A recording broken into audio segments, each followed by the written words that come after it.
আমার রুহটা বাইর হতে দেরি, মসজিদের মাইকে এলান দিতে দেরি করবে না।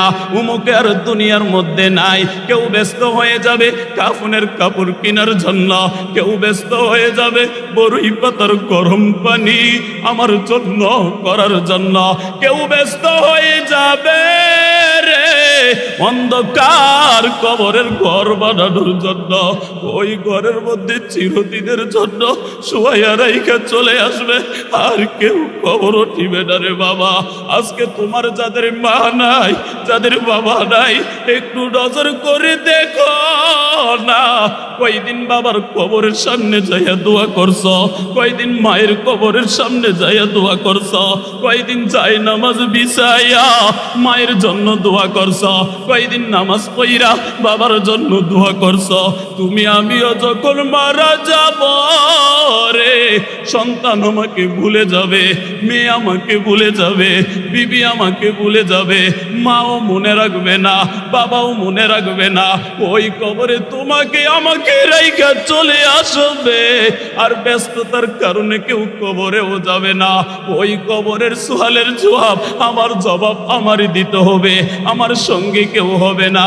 এমন বাগান সাজাইয়া যাও, যেই বাগান সাজাইলে দুনিয়ার মধ্যে সন্তান যদি দোয়াও না করে, কবরের মধ্যে তোমার আমার সদকায়ে জারিয়া যাইতে থাকবে। আরে যেই সাহাবী সার্টিফিকেট জান্নাতের পাইছে রে, ওই আবু বকর একদিন কবরের সামনে যাইয়া হাউমাউ করে কান্না করা শুরু করে দিল। আবু বকরের কান্না দেখা পাশের বাড়ির লোকজন জমা হয়ে গেছে। হে আবু বকর, তুমি এমন ভাবে কান্না করো কেন?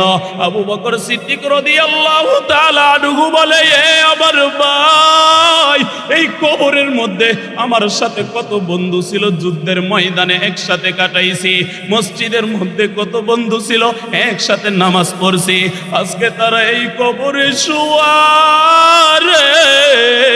আমি আবু বকর কোন দিন জানি এই কবরের যাত্রী হয়ে যাই। দুনিয়ার সম্পদ আমার কাজে আসবে না, দুনিয়ার সন্তান আমার কাজে আসবে না, আমার মেয়ে আমার কাজে আসবে না, আমার ভাই আমার কাজে আসবে না। আমি ওই কবরের যাত্রী হয়ে যাব রে। আমি আবু বকরের সঙ্গী কেউ হবে না, আমি আবু বকর কবরের মধ্যে একা একা থাকব। আল্লাহ তাআলা বলে, যখন তোমার মরণ চলে আসবে, মরণ থেকে কেউ পলায়ন করতে পারবা না।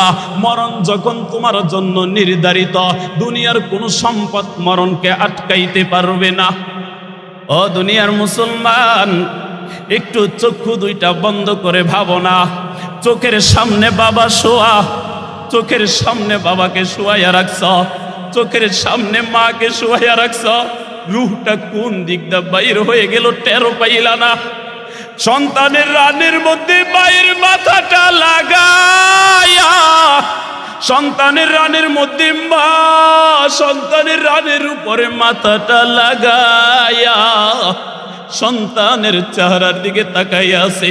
কোন দিক দিয়ে জানি রুটা বাইর হয়ে গেল, সন্তান টেরো পাও নাই। কোন দিক দিয়ে জানি মালাকুল মাউত আইসা তোমার মার রুটা বাইর হয়ে গেল, টেরো পাইলা না।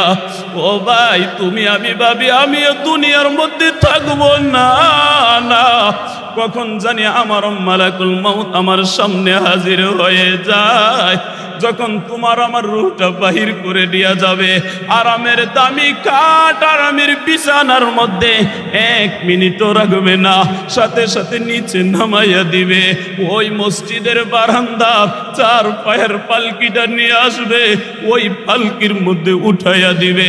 দামি খাটের কোনো দাম নাই, দামি বিছানার কোনো দাম থাকবে না, দামি খাটের কোনো দাম থাকবে না, ব্যাংকের টাকার কোনো দাম থাকবে না, গাড়ির কোনো দাম থাকবে না, সম্পদের কোনো দাম থাকবে না।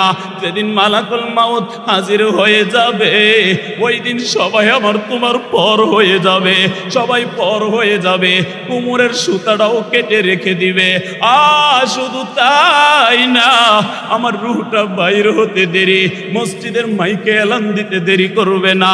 উমুকে আর দুনিয়ার মধ্যে নাই। কেউ ব্যস্ত হয়ে যাবে কাফনের কাপড় কেনার জন্য, কেউ ব্যস্ত হয়ে যাবে বরই পাতার গরম পানি আমার জন্য করার জন্য, কেউ ব্যস্ত হয়ে যাবে অন্ধকার কবরের ঘর বানানোর জন্য, ওই ঘরের মধ্যে চিরদিনের জন্য শুয়াইয়া রাইখা চলে আসবে, আর কেউ কবর উঠিবে না রে বাবা।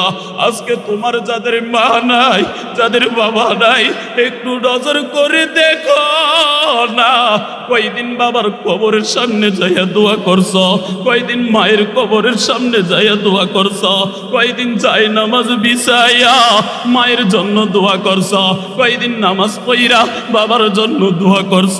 তুমি আমিও যখন মারা যাব রে, সন্তান আমাকে ভুলে যাবে, মেয়ে আমাকে ভুলে যাবে, বিবি আমাকে ভুলে যাবে, মাও মনে রাখবে না, বাবাও মনে রাখবে না।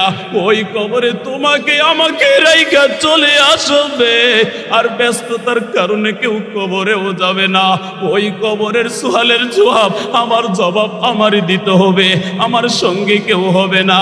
এমন বাগান সাজাইয়া যাও, যেই বাগান সাজাইলে দুনিয়ার মধ্যে সন্তান যদি দোয়াও না করে, কবরের মধ্যে তোমার আমার সদকায়ে জারিয়া যাইতে থাকবে। ও